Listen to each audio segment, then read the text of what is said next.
اس کو یقیناً بادشاہ کے سپاہی اپنے ساتھ لے گئے تھے۔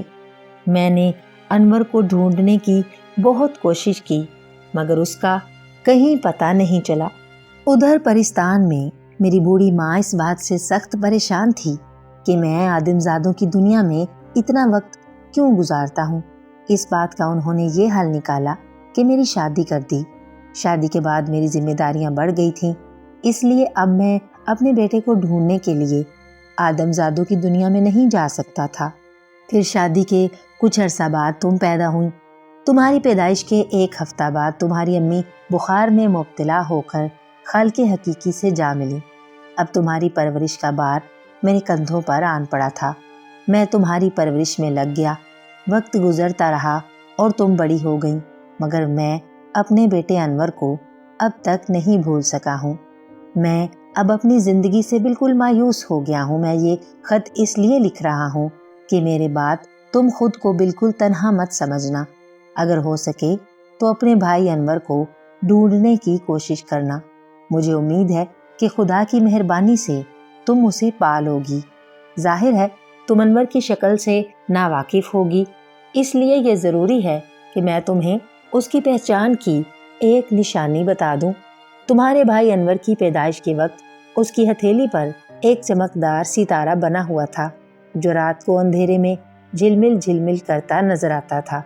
میری دعا ہے کہ تم اپنے بھائی کو تلاش کرنے میں کامیاب ہو جاؤ۔ جب تم اسے اپنی کہانی سناؤ گی تو وہ تمہیں ضرور اپنی بہن تسلیم کر لے گا، کیونکہ جب زلزلے نے تباہی مچائی تھی تو اس وقت وہ 4 سال کا تھا اور خوب باتیں کرتا تھا۔ اسے اب بھی سب کچھ یاد ہوگا۔ اچھا بیٹی، اب مجھے اجازت دو۔ میرا سانس اب سینے میں گھٹنے لگا ہے اور اب مجھ میں اتنی ہمت نہیں رہ گئی کہ مزید کچھ اور لکھ سکوں۔ خدا تمہیں ہمیشہ خوش رکھے۔ خط پڑھ کر زری پری کی آنکھوں میں ایک غم آلود خوشی جھلکنے لگی تھی۔ اپنے بھائی انور کے متعلق پڑھ کر اسے حیرت ہوئی تھی۔ اس نے فیصلہ کر لیا کہ انور کی تلاش کرنے کے لیے آج ہی روانہ ہو جائے گی۔ زری پری کے بھائی انور کے متعلق سن کر بوڑھی خادمہ بھی بے حد خوش ہوئی تھی۔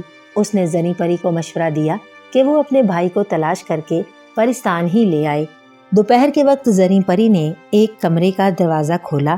اس کمرے کے دروازے پر ایک موٹا سا کفل لگا ہوا تھا۔ زری پری اس کمرے میں داخل ہو گئی اور پھر اس نے وہاں سے ایک جادو کا قالین اٹھایا اور ایک جادو کی چھڑی لی اور پھر شام ہونے کا انتظار کرنے لگی۔ شام کو اس نے اپنے سفر کا آغاز کیا اور جادو کے قالین پر بیٹھ کر انسانوں کی دنیا کے اس شہر کی جانب روانہ ہو گئی جہاں پر اس کا بھائی تھا۔ اس نے یہ قالین اس لیے لیا تھا تاکہ وہ اپنے بھائی انور کو اس پر بٹھا کر اپنے ساتھ پرستان لا سکے۔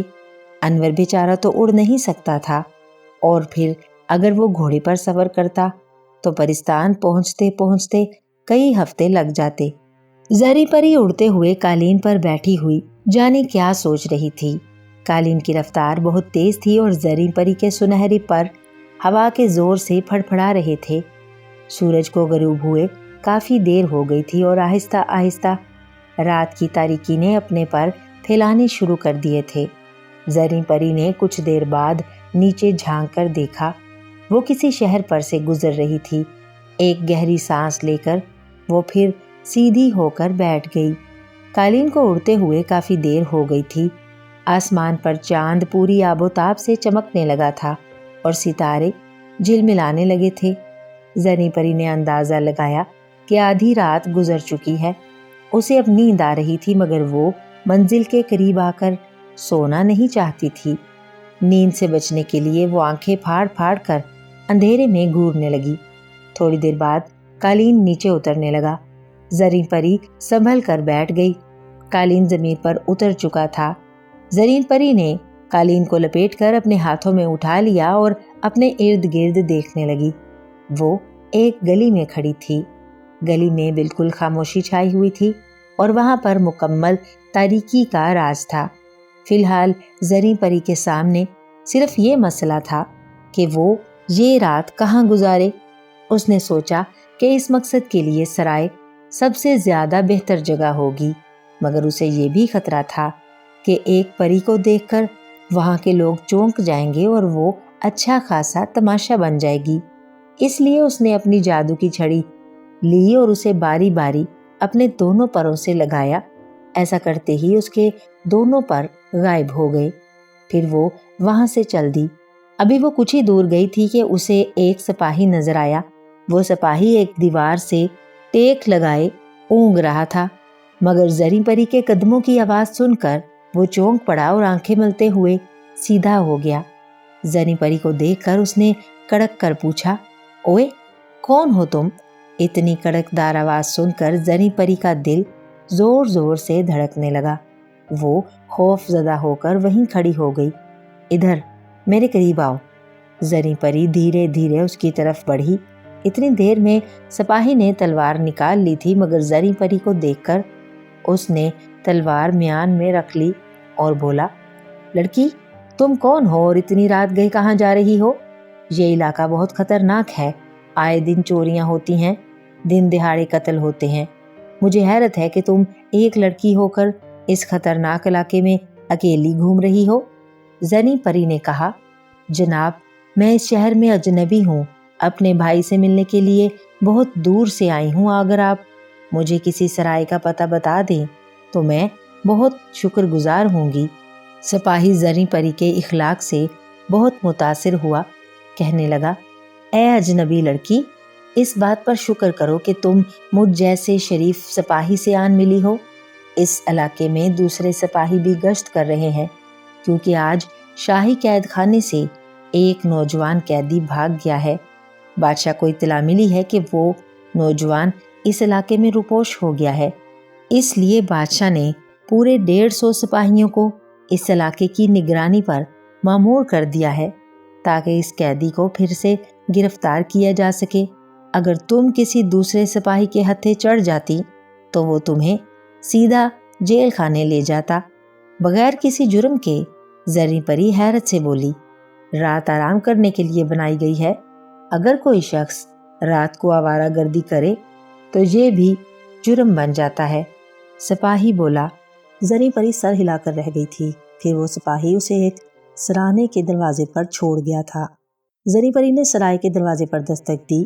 سرائے کی عمارت بہت بڑی اور مضبوط تھی۔ اس کا دروازہ بہت بڑا تھا اور اتنی موٹی لکڑی کا تھا کہ زریں پری کی دستک کچھ زیادہ آواز پیدا نہ کر سکی۔ اس نے مجبوراً کنڈی کی زنجیر کو زور زور سے ہلایا۔ تھوڑی ہی دیر گزری تھی کہ دروازے کے پیچھے سے ایک خوف زدہ مردانہ آواز ابھری، کون ہے؟ میں ایک مسافر ہوں، تمہاری سرائے میں ٹھہرنا چاہتی ہوں۔ زریں پری نے آواز میں بے چارگی پیدا کرتے ہوئے کہا، دروازہ نہیں کھلے گا۔ میں سمجھ گیا ہوں کہ تم شاہی خانے سے بھاگے ہوئے قیدی ہو اور آواز بدل کر بول رہے ہو، مگر میں اتنا بے وقوف نہیں ہوں کہ تمہاری چال میں آ جاؤں۔ سیدھی طرح چلے جاؤ ورنہ میں شور مچا کر سپاہیوں کو بلا لوں گا۔ دوسری طرف سے دھمکی آمیز لہجے میں کہا گیا۔ زریں پری بہت جھنجھلائی، مگر وہ سمجھ گئی تھی کہ سرائے کا مالک کسی بھی قیمت پر دروازہ نہیں کھولے گا، اس لیے وہ واپس مڑ گئی۔ وہ اس قیدی کو برا بھلا کہہ رہی تھی جس نے قید خانے سے فرار ہو کر اس کے لیے دشواریاں پیدا کر دی تھیں۔ نیند کی زیادتی کے سبب اس کی آنکھوں میں مرچیں سی لگ رہی تھی اور اس کی یہ شدید خواہش تھی کہ وہ کسی جگہ آرام سے سو جائے۔ وہ وہاں سے کچھ ہی دور آئی تھی کہ اس کی نظر ایک ٹوٹے پوٹے مکان پر پڑی۔ مکان کا دروازہ بند تھا، مگر اس کے بند ہونے سے کچھ فرق نہیں پڑتا تھا، کیونکہ دروازے کے برابر والی پوری دیوار ٹوٹی ہوئی تھی۔ مکان کے اس پاس لمبی لمبی گھاس تھی، جو اس بات کا ثبوت تھی کہ مدتوں سے کسی نے اس جگہ کا رخ نہیں کیا ہے۔ زریں پری نے فیصلہ کیا کہ وہ رات اس مکان میں بسر کرے گی۔ اسے بستر وغیرہ کی پرواہ نہیں تھی، وہ اپنا قالین بچھا کر سو سکتی تھی۔ وہ مکان کی طرف بڑھی، لمبی لمبی گھاس کو عبور کر کے وہ دیوار کے ٹوٹے ہوئے حصے سے اندر داخل ہوئی، اور ابھی اس نے پہلا ہی قدم اٹھایا تھا کہ چاند کی دودھیا روشنی میں ایک الجھے ہوئے بالوں والے نوجوان کو اپنی طرف گھورتے ہوئے دیکھ کر اس کی چیخ نکل گئی۔ وہ نوجوان کچی زمین پر پاؤں پھیلائے بیٹھا تھا۔ زریں پری کمزور دل کی مالک نہیں تھی، مگر اس نوجوان کو یوں اچانک اپنے سامنے دیکھ کر وہ ڈر گئی تھی۔ قالین اور جادو کی چھڑی اس کے ہاتھ سے چھوٹ کر زمین پر گر پڑی اور وہ چلاتے ہوئے واپس بھاگی۔ وہ نوجوان غرا کر اٹھا اور زریں پری کے پیچھے دوڑا۔ زریں پری کی چیخیں رات کے سناٹے میں دور تک پہنچ رہی تھی، مگر وہ تھوڑی ہی دور گئی تھی کہ اس نوجوان نے اسے پکڑ لیا۔ زریں پری سمجھ گئی کہ اب اس کی خیر نہیں۔ یہ نوجوان یقیناً شاہی قید خانے سے بھاگا ہوا مجرم ہے اور اب اسے قتل کر دے گا۔ موت کا خیال آتے ہی اس نے اپنی آنکھیں بند کر لیں اور بڑے دکھ کے ساتھ سوچنے لگی کہ اب وہ اپنے بھائی انور کو کبھی نہ دیکھ سکے گی۔ اچانک اس کے کانوں سے اس نوجوان کی آواز ٹکرائی، بے وقوف لڑکی، کیا میں شکل سے بھوت نظر آتا ہوں؟ تم مجھے دیکھ کر بلی کی طرح چلانے کیوں لگی تھی؟ زری پری کی آنکھوں میں آنسو تیرنے لگے۔ اسے آج تک کسی نے بھی بلی نہیں کہا تھا۔ اسے روتا دیکھ کر اس نوجوان نے اس کا ہاتھ چھوڑ دیا اور پھر اس سے کچھ کہنے کے لیے منہ کھولا ہی تھا کہ اسے اپنے پیچھے کسی کی موجودگی کا احساس ہوا۔ وہ چونک کر گھوما اور پھر حیرت سے اچھل پڑا۔ گھوڑے پر ایک خوبصورت نوجوان بیٹھا ہوا تھا۔ شکل و صورت سے وہ شہزادہ معلوم ہوتا تھا۔ وہ اپنے گھوڑے سے نیچے اتر آیا اور ان دونوں کے قریب آ کر بولا، اصغر، میں تمہیں تلاش کرتے کرتے تھک گیا تھا۔ مایوس ہو کر میں محل کا رخ کرنے ہی والا تھا کہ میری سماعت سے اس لڑکی کی آوازیں ٹکرائیں۔ میں ان چیخوں کا سبب معلوم کرنے ادھر چلا آیا اور اب خدا کا شکر ہے کہ تم مجھے مل گئے ہو۔ وہ نوجوان جس کا نام اصغر تھا بڑی اداسی سے بولا، شہزادے اکبر، میں بے گناہ ہوں۔ میں نے ہرگز تمہاری امی کو زہر نہیں دیا تھا۔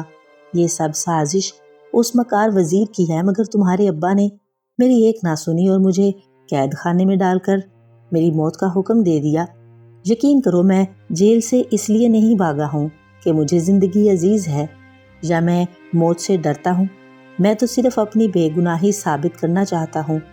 بادشاہ سلامت نے مجھے اپنے بیٹوں کی طرح پالا ہے۔ مجھے انہوں نے اس وقت سہارا دیا تھا جب میں صرف 4 سال کا تھا اور میری امی ایک خوفناک زلزلے کی نظر ہو گئی تھی۔ میں بادشاہ سلامت کو اپنا باپ اور ملکہ صاحبہ کو اپنی ماں سمجھتا تھا۔ تم ہی بتاؤ، بھلا کوئی اپنی ماں کو بھی قتل کر سکتا ہے؟ اصغر کی باتیں سن کر زری پری کے ذہن میں آندھیاں سی چلنے لگیں۔ اس نے اصغر کو آنکھیں پھاڑ پھاڑ کر دیکھا اور پھر سوچنے لگی کہ کیا یہی اس کا بھائی ہے؟ شہزادہ اکبر نے افسردہ ہو کر کہا، اصغر، مجھے تمہاری بے گناہی پر پورا یقین ہے، مگر وہ وزیر بہت چالاک اور عیار ہے۔ ہم دونوں مل کر اس کی عیاری کا پردہ چاک کریں گے۔ پھر ابا جان کو یقیناً پتہ چل جائے گا کہ مجرم تم نہیں، وہ وزیر ہے۔ پھر شہزادہ اکبر نے زری پری کو دیکھتے ہوئے کہا، اصغر، یہ لڑکی کون ہے؟ اصغر نے نفی میں گردن ہلاتے ہوئے کہا، میں بھی نہیں جانتا کہ یہ لڑکی کہاں سے ٹپکی ہے۔ تمہارے ابا حضور نے میرے پیچھے اتنے سپاہی لگا دیے تھے کہ مجبوراً ان لوگوں کی گرفت سے بچنے کے لیے مجھے اس خستہ حال مکان میں پناہ لینا پڑ گئی۔ میں وہاں سونے کی کوشش کر رہا تھا کہ یہ لڑکی وہاں آ گئی اور مجھے دیکھ کر چیختی چلاتی وہاں سے بھاگی۔ میں اس کے پیچھے دوڑا تاکہ اسے بتا سکوں کہ میں انسان کا بچہ ہی ہوں، بھوت پریت نہیں ہوں۔ اب یہ لڑکی ہی بتائے گی کہ یہ کون ہے۔ پھر اصغر نے زری پری سے پوچھا، لڑکی، تم کون ہو؟ زری پری نے کہا، میں تمہارے اس سوال کا جواب تمہارے ہاتھ کی ہتھیلی دیکھ کر بتاؤں گی۔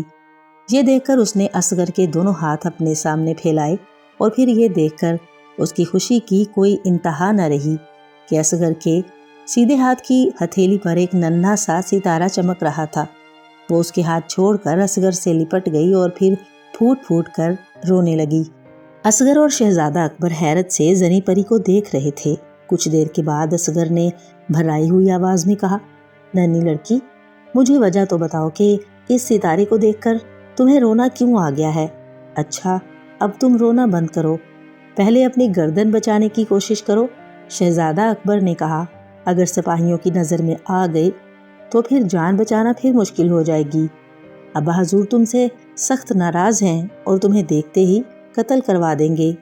اصغر کی سمجھ میں یہ بات آ گئی تھی۔ اس نے آہستگی سے زری پری کو خود سے علیحدہ کیا اور پھر اسی مکان کی طرف بڑھ گیا جہاں پر اس نے پہلے پناہ لے رکھی تھی۔ شہزادہ اکبر اور زری پری بھی اس کے پیچھے روانہ ہو گئے۔ شہزادہ اکبر نے اپنا گھوڑا مکان کے دروازے کی کنڈی سے باندھا، زری پری نے اپنا قالین نیچے بچھایا اور پھر وہ تینوں اس پر بیٹھ گئے۔ جب وہ اطمینان سے بیٹھ گئے تو اصغر نے بڑی سنجیدگی سے کہا، ہاں تو لڑکی، اب بتاؤ کہ تم کون ہو؟ میں تمہاری بہن ہوں اور میرا نام زریں پری ہے۔ زریں پری نے بڑی محبت سے کہا، غالباً تم شاعرہ ہو پری، تمہارا تخلص ہوگا۔ اصغر نے مذاق اڑانے والے لہجے میں کہا، مگر میری شاعرہ بہن مجھے کوئی شعر سنانے کی کوشش مت کرنا، کیونکہ اگر کوئی شعر مجھے پسند نہ آئے تو میں سنانے والے کو کاٹ کھاتا ہوں۔ اس کی بات سن کر شہزادہ اکبر ہنس پڑا اور زریں پری روحان سی ہو گئی۔ بولی، انور بھائی، آپ میری بات پر یقین کیوں نہیں کرتے؟ اس کی بات میں جانے کیسا جادو تھا کہ اصغر اپنی جگہ سے اچھل پڑا اور پھر بڑی بے صبری سے بولا، میں نے آج تک کسی کو اپنا اصلی نام نہیں بتایا تھا، تم میرا نام کس طرح جانتی ہو؟ کیا یہ چیز اس بات کو ثابت نہیں کرتی کہ میں آپ کی بہن ہوں؟ زریں پری نے اٹھلا کر پوچھا۔ مگر میں اچھی طرح جانتا ہوں کہ میری کوئی بہن نہیں تھی، اصغر نے خشک لہجے میں کہا۔ زریں پری نے ایک لمحہ کچھ سوچا اور پھر اسے اپنی کہانی سنانے لگی۔ پھر اس نے اصغر کو وہ خط بھی دکھایا جو اس کے باپ نے مرتے ہوئے لکھا تھا۔ اس کی تمام کہانی سن کر اصغر نے زریں پری کو محبت سے لپٹا لیا اور بولا، میری پیاری بہن، تم بہت باہمت لڑکی ہو، تم نے آخر مجھے ڈھونڈ ہی نکالا۔ اگر تم مجھے نہ ملتی تو میں ہمیشہ اس بات سے بے خبر رہتا کہ میری اس دنیا میں اتنی پیاری سی بہن بھی ہے، لیکن افسوس اس بات کا ہے کہ میں ابا سے کبھی نہ مل سکوں گا۔ مگر انور بھائی، آپ کے پیچھے سپاہی کیوں لگے ہوئے ہیں؟ زریں پری نے پوچھا۔ یہ ایک دردناک کہانی ہے، اصغر ایک آہ بھر کر بولا۔ میں تمہیں شروع سے تمام واقعات سناتا ہوں۔ یہ اس روز کا واقعہ ہے جب شہر میں زلزلہ آیا تھا۔ میں تقریباً 4 سال کا تھا۔ اس روز میں اپنے ابا کا بہت بے چینی سے انتظار کر رہا تھا، کیونکہ انہوں نے میرے لیے بہت سارے کھلونے اور مٹھائیاں لانے کا وعدہ کیا تھا۔ وہ پرستان میں رہتے تھے اور اس لیے وہ بہت دنوں بعد گھر پر آتے تھے۔ امی شام کے کھانے کی تیاریوں میں مصروف ہو گئیں اور میں گلی کے بچوں کے ساتھ کھیلنے لگا کہ ایک دم سے ایسا محسوس ہوا جیسے ہمیں پکڑ کر کسی نے جھنجھوڑ دیا ہو۔ پھر دھماکے سے ہوئے مکانات کی چھتیں گرنے لگیں اور ہر طرف گرد و غبار چھا گیا۔ اچانک ہی میرے سر پر کوئی چیز لگی اور پھر مجھے کچھ ہوش نہ رہا۔ جب میری آنکھ کھلی تو میں شاہی محل میں تھا۔ میرا سر زخمی ہو گیا تھا۔ ملکہ اور بادشاہ سلامت میرے پلنگ کے قریب کھڑے مجھے محبت بھری نظروں سے دیکھ رہے تھے۔ میں نے وہاں پر ایک اپنا ہم عمر لڑکا بھی دیکھا تھا، وہ بادشاہ اور ملکہ کا بیٹا تھا، اور اب تم اسے شہزادہ اکبر کے روپ میں دیکھ رہی ہو۔ زریں پری نے شہزادہ اکبر کو دیکھا، وہ سر جھکائے اصغر کی باتیں سن رہا تھا۔ اصغر نے پھر کہا، میری امی اللہ کو پیاری ہو گئی تھی، میں نے بادشاہ سلامت کو بتا دیا تھا کہ میرے ابا پرستان میں رہتے ہیں۔ بادشاہ سلامت نے بہت کوشش کی کہ میرے ابا مل جائیں، مگر بہت ڈھونڈنے کے بعد بھی کامیابی نہ ہوئی۔ میں صرف 4 سال کا تھا اور ہر وقت امی اور ابا کو یاد کر کے روتا رہتا تھا۔ ملکہ صاحبہ مجھ سے بہت محبت کرتی تھیں اور پھر آخر انہوں نے مجھے اپنا بیٹا بنانے کا فیصلہ کر لیا۔ بادشاہ سلامت بھی ان کے اس فیصلے سے بہت خوش ہوئے اور مجھے بھی اکبر کی طرح اپنا ہی بیٹا سمجھنے لگے۔ آہستہ آہستہ میں اپنی امی اور ابا کو بھولتا گیا اور پھر میں جوان ہو گیا۔ میری پرورش شہزادوں ہی کی طرح ہوئی تھی اور میں اور شہزادہ اکبر ایک دوسرے سے بالکل سگے بھائیوں کی طرح محبت کرتے تھے۔ میرا اصلی نام تو انور ہی تھا، مگر ملکہ صاحبہ نے مجھے اصغر کہنا شروع کر دیا، کیونکہ اکبر اور اصغر بہت ملتے جلتے نام ہیں۔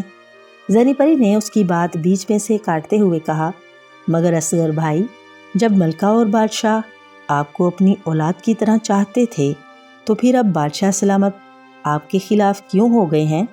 میں تمہیں اسی کے متعلق بتانے جا رہا ہوں۔ اصغر نے ایک گہری سانس لے کر کہا، ہوا یوں کہ بادشاہ سلامت کا وزیر ایک نہایت خراب شخص ہے۔ وہ ویسے تو بادشاہ سلامت کا خیر خواہ ہے، مگر اس کی حقیقت کیا ہے یہ مجھے اس روز پتہ چلا جب وہ میرے پاس آیا۔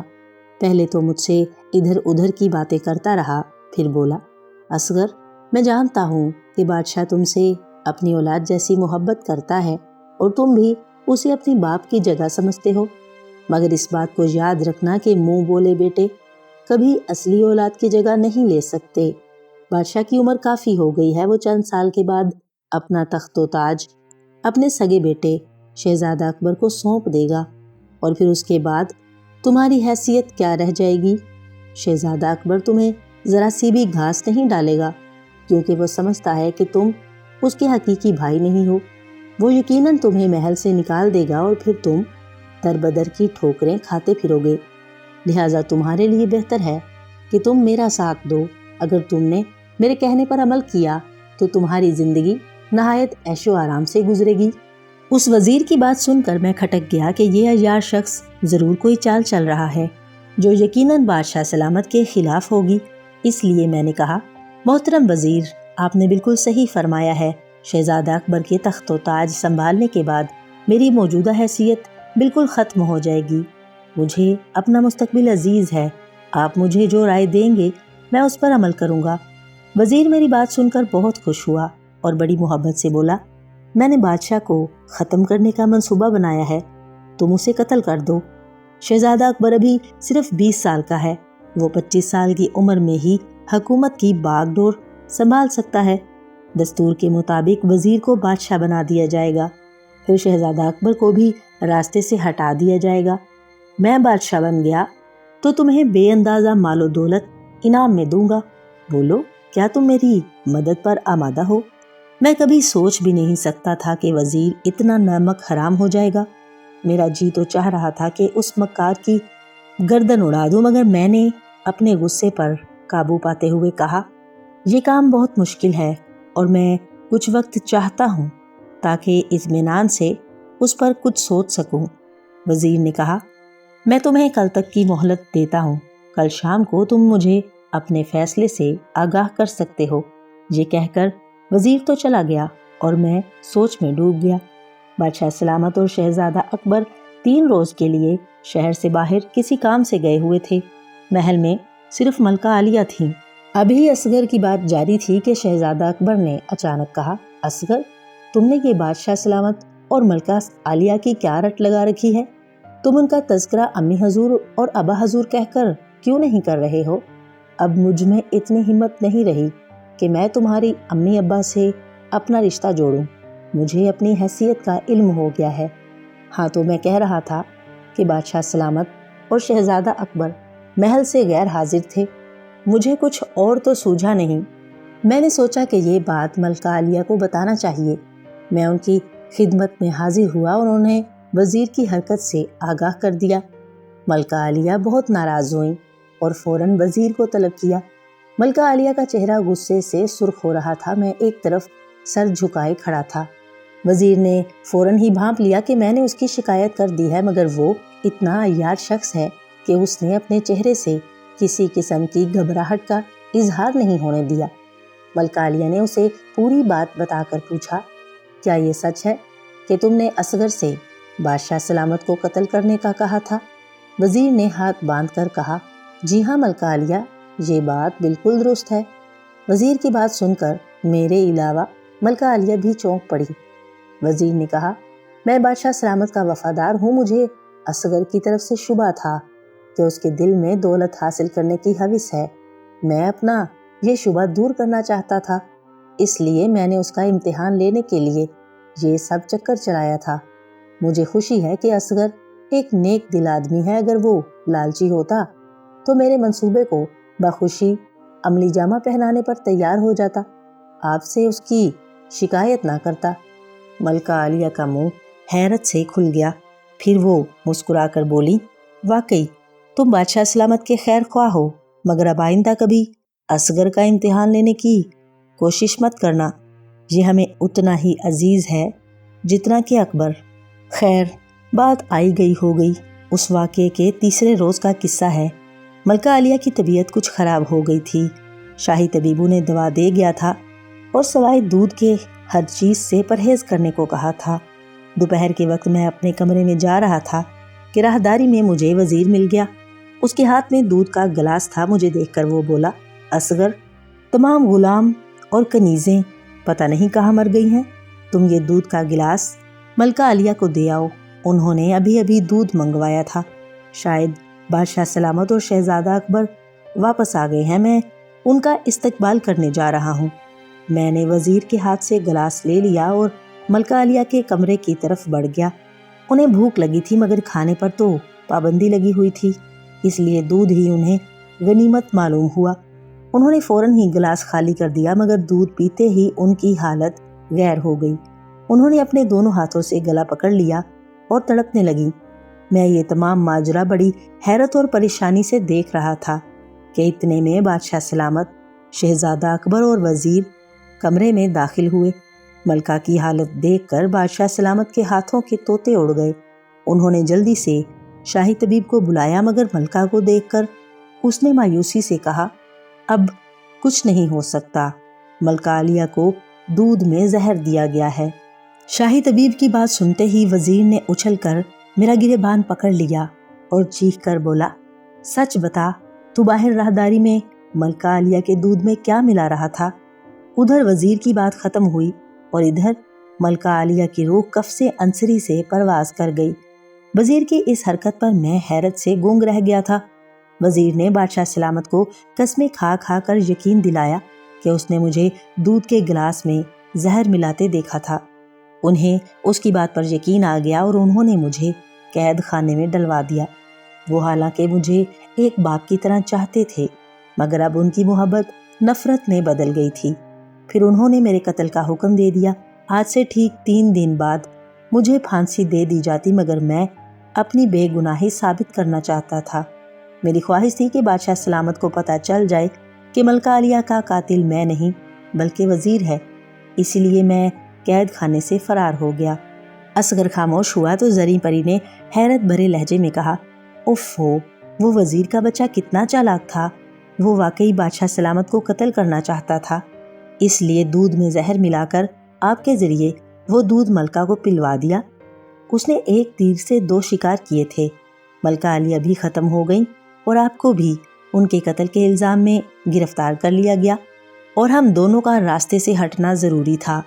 اصغر نے سوچ میں ڈوبے ہوئے لہجے میں کہا، وزیر کو شبہ تھا کہ جب یہ قصہ بادشاہ سلامت تک پہنچے گا کہ وزیر نے میرا امتحان لینے کے لیے انہیں قتل کرنے کی پیشکش کی تو انہیں اس میں وزیر کی مکاری کی جھلک نظر آئے گی اور وہ اس کی طرف سے چوکنا ہو جائیں گے، اس لیے وہ ہم دونوں کو اپنے راستے سے ہٹا دینا چاہتا تھا۔ شہزادہ اکبر جو ان کی باتیں بڑی خاموشی سے سن رہا تھا بڑے غصے سے بولا، مجھے یہ سب باتیں پہلے معلوم نہیں تھیں، میں ابھی جا کر ابا حضور کو تمام حالات سے باخبر کرتا ہوں، وہ اس کمینے وزیر کو عبرتناک سزا دیں گے۔ اصغر نے اس کا شانہ تھپکتے ہوئے کہا، میرے بھائی، اس کا کوئی فائدہ نہیں ہوگا، بادشاہ سلامت تمہاری ایک نہیں سنیں گے، میں ہی اس کے لیے کوشش کروں گا کہ انہیں میری بے گناہی کا یقین ہو جائے۔ زریں پری بولی، نہیں اصغر بھائی، اب آپ کو پریشان ہونے کی ضرورت نہیں ہے، میں ہی کوئی ترکیب کروں گی کہ وزیر کی چالاکی بادشاہ سلامت کو معلوم ہو جائے۔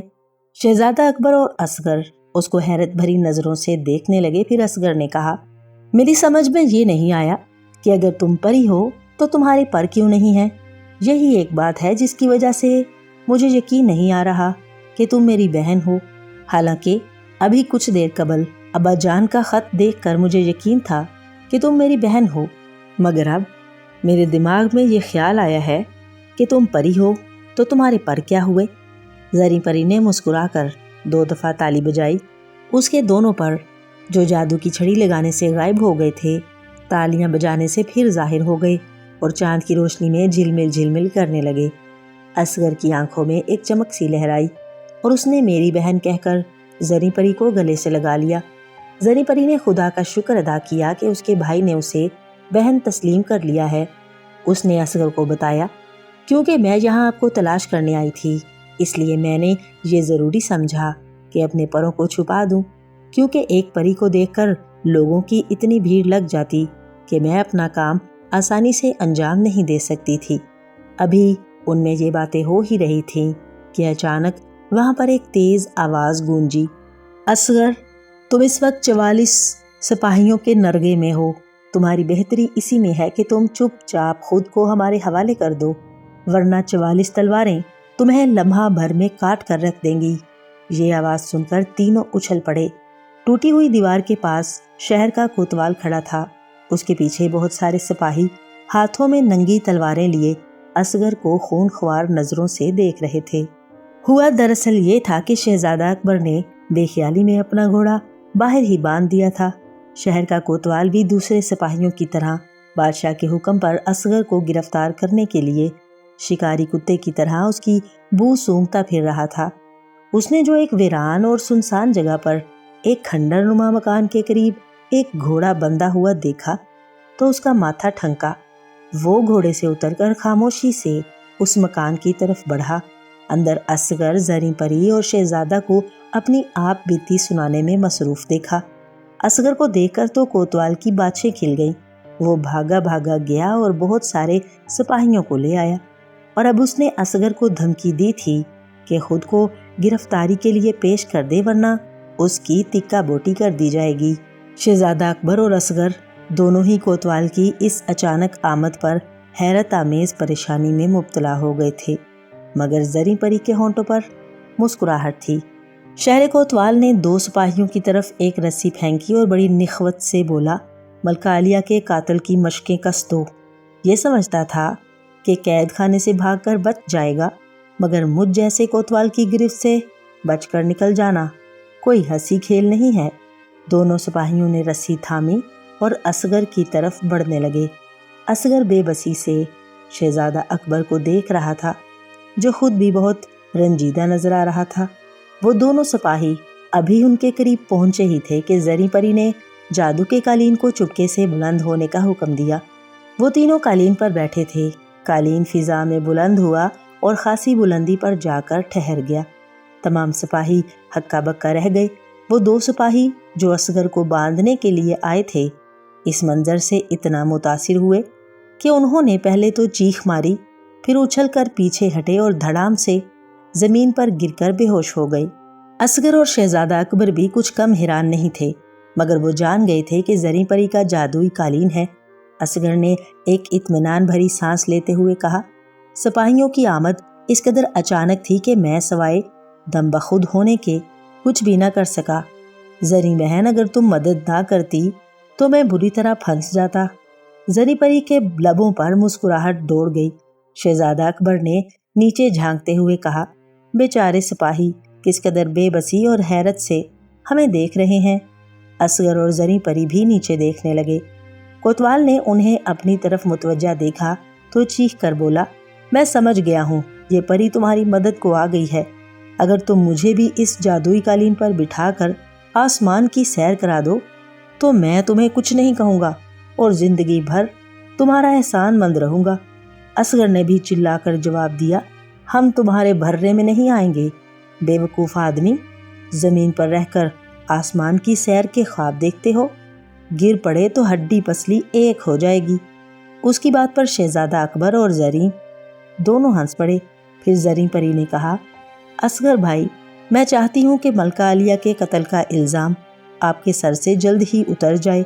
میں نے آپ کو قسمت کی مہربانی سے پا تو لیا ہے، مگر یہ کیسی مشکل ہے کہ ہم دونوں اطمینان سے گفتگو بھی نہیں کر سکتے۔ ساری زندگی تو ہم اس قالین پر ٹنگے نہیں رہ سکتے۔ بہتر یہ ہوگا کہ ہم بادشاہ سلامت سے ملیں اور انہیں تمام کہانی سے آگاہ کر دیں۔ پھر وہی مرغے کی ایک ٹانگ۔ اصغر برا سا منہ بنا کر بولا، ارے بادشاہ سلامت کبھی بھی میری یا تمہاری بات پر یقین نہیں کریں گے، یہ آپ مجھ پر چھوڑ دیں۔ بادشاہ سلامت کو یقین دلانا میرا کام ہے۔ زریں پری نے مسکراتے ہوئے کہا۔ کچھ دیر بعد اس نے منہ نیچے کر کے کوتوال سے کہا، میاں کوتوال، میں اصغر کی بہن زریں پری ہوں۔ میں جانتی ہوں کہ اصغر بھائی ملکہ عالیہ کے قاتل نہیں ہیں۔ یہ بات اس کی بہن نہیں کہے گی تو اور کون کہے گا؟ کوتوال نے دانت پیس کر کہا، تم نے میرے کام میں مداخلت کر کے اپنی موت کو دعوت دی ہے۔ اگر میں نے تمہیں عبرتناک سزا نہ دی تو میرا نام بدل دینا۔ زریں پری اس کی بات سن کر زمین پر آ گئی اور کوتوال سے بولی، اگر تم میں ہمت ہے تو مجھے ہاتھ لگا کر دکھاؤ، مان جاؤں گی تمہیں۔ یہ کہہ کر اس نے اپنے ہاتھ میں موجود جادو کی چھڑی کو ان لوگوں کی طرف کر کے ہلایا